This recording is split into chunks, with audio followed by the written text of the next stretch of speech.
Le spermogramme, c'est un examen comme presque un homme en cas d'infertilité du couple. Il permet de savoir si le problème d'infertilité vient de l'homme. Et dans 50% des cas, c'est le cas.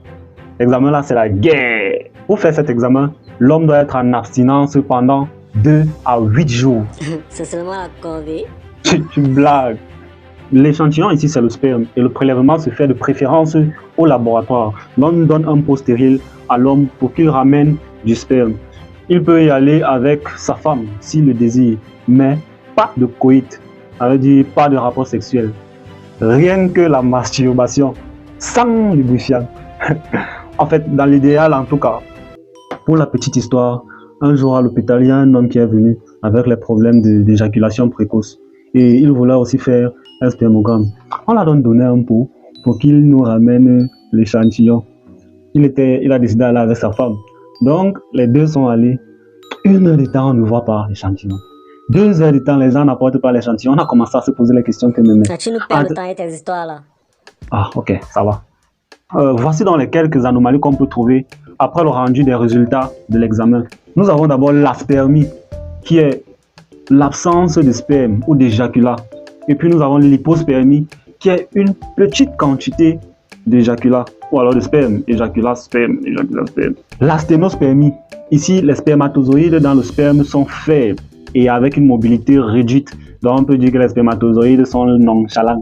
L'oligospermie, c'est une faible quantité de spermatozoïdes dans le sperme.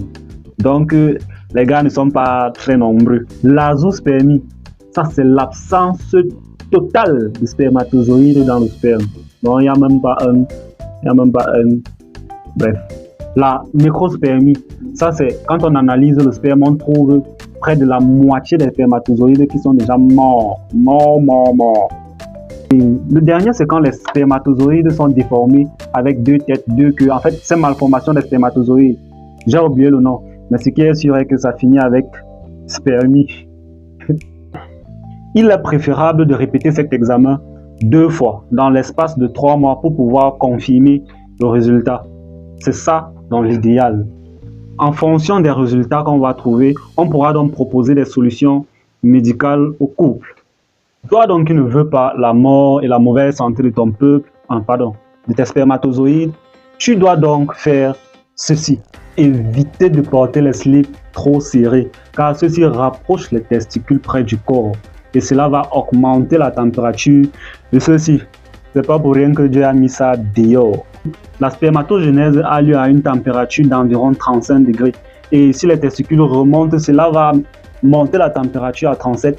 Et une telle température va impacter sur la qualité des spermatozoïdes. Le deuxième, ce n'est pas se laver avec l'eau chaude. L'homme ne se lave pas avec l'eau chaude. On parle toujours de la température car la température de l'eau va augmenter la température des testicules qui va toujours impacter sur la qualité des spermatozoïdes. Nous avons aussi le tabac. Le tabagisme impacte sur la qualité des spermatozoïdes. Et il y a aussi l'alcool.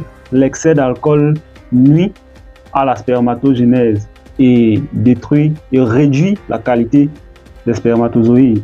Et aussi les drogues, la prise de cocaïne, de l'héroïne sont des produits qui empêchent le bon fonctionnement de la spermatogénèse.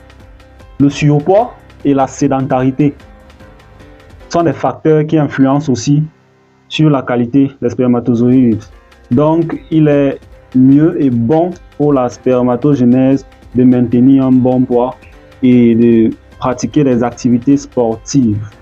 Enfin, nous aurons l'exposition aux pesticides et aux produits chimiques, aussi aux produits radioactifs. Ce sont des trucs qui influencent et qui impactent sur la qualité des spermatozoïdes. Donc, en évitant tous ces facteurs de risque-là et en menant un mode de vie sain, il est possible de maximiser ou alors d'optimiser la santé des spermatozoïdes. Bon, finissons notre histoire. Voilà donc savoir ce qui empêche l'homme là et sa femme de sortir rapidement, d'apporter l'échantillon en fait. On part en ne fait pas le Congo ça. Oh, gars, ne touche pas.